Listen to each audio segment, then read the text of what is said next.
retour d'aujourd'hui, ça sera sur un roman. Alors, je vais peut-être pas y passer des plombes parce que vous allez vite comprendre pourquoi. J'ai toute une vidéo que je vous ai déjà sortie il y a quelques temps, puisque c'était la soirée du 31 mars dernier où j'avais reçu Pierre Hadrian pour la bibliothèque. Parce que je vais vous parler d'un roman de Pierre Hadrian. Oui, des âmes simples.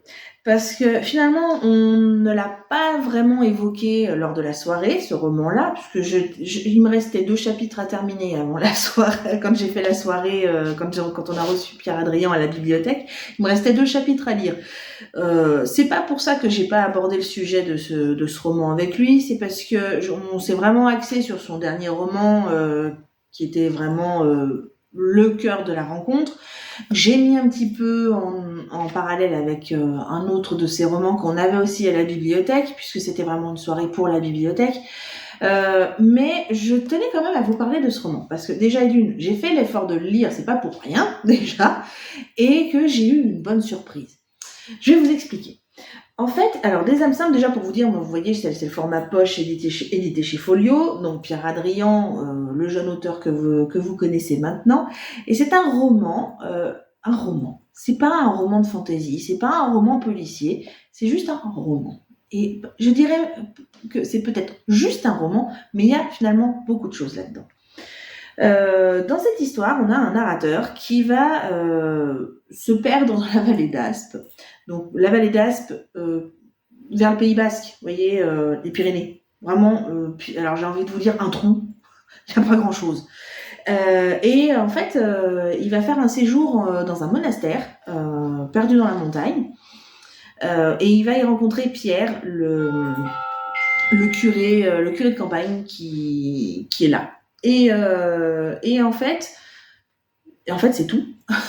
En fait, c'est tout. Ça peut vous. Alors, quand je vous ai dit qu'il y avait beaucoup de choses dans ce roman, là, je vous dis c'est tout. C'est tout, pourquoi ? Parce qu'en fait, c'est que Pierre, le curé de campagne, va emmener le narrateur avec lui pour rencontrer des personnes, parler de leurs histoires, de leur vie. C'est des bribes de vie des gens qui vivent là. Alors, ça peut paraître rien, mais en fait, c'est tout, puisque c'est leur vie. Et c'est là-dessus que c'est brillant comme roman. Parce que c'est un roman où il ne se passe rien, mais il se passe tout, puisqu'il se passe la vie des gens. Et c'est ça que je trouve formidable avec Pierre Hadrian. C'est une succession de tranches de vie, les petits riens qui font les grands tout des gens. On attaque ce roman avec quand même, je vous le dis tout de suite, quelque chose qui a failli me faire refermer ce livre, le suicide d'un père avec ses 2 enfants. C'est horrible. Je ne sais pas ce qui lui a passé par la tête pour commencer son roman avec ça. J'aurais dû lui poser la question. Mais c'est brillant parce qu'en fait, c'est toute la beauté de ce roman. C'est de montrer à la fois les grands bonheurs et les grandes tristesses des gens, mais sans virer dans le pathos. Parce que malgré cette histoire qui est tragique pour commencer le roman, c'est raconté déjà par le curé, et on vire pas dans le pathos. Il est pas là pour nous faire pleurer dans les chaumières, en fait, Pierre Hadrian. Il veut juste partager, du coup, avec nous, toutes ces petites choses qui font que les gens vivent ou survivent là. Le train qui passe plus, et le fait que on est obligé de fermer une gare et que quelqu'un se retrouve au chômage.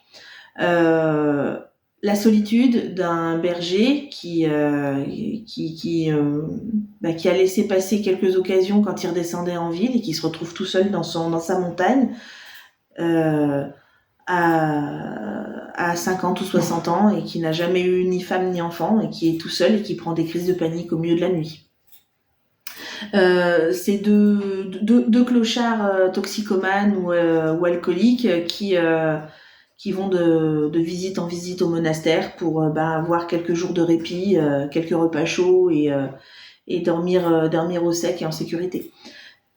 C'est des petits riens, mais c'est des grands tout pour ces gens en fait. Et je trouve que ça vaut mieux que tous les articles qu'on peut nous sortir sur la désertification des campagnes ou des zones de montagne. C'est un très très beau roman.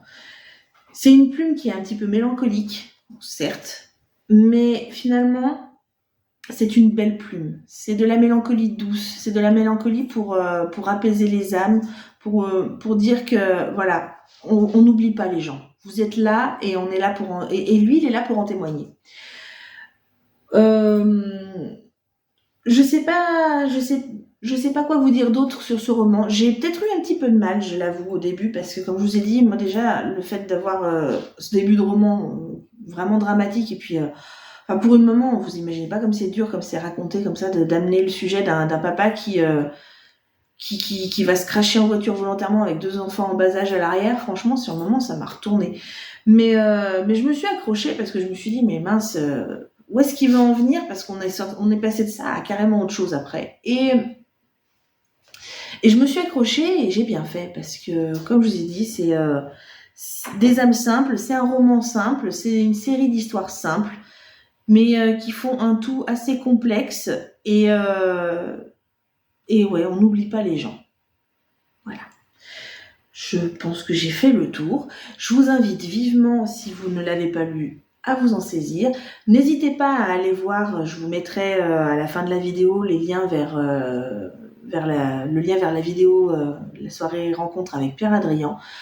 C'est un jeune homme qui est vraiment brillant parce que sa plume est très maîtrisée.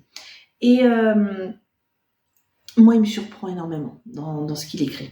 Voilà, je suis très touchée par sa plume, je suis ravie d'avoir fait sa rencontre, sa connaissance. Je vous invite à faire de même à travers ses écrits. Et si vous avez l'occasion d'aller le rencontrer en librairie ou en bibliothèque, n'hésitez pas. Quelqu'un de très très très très généreux. Sur ce, je vous dis à bientôt et en attendant, lisez!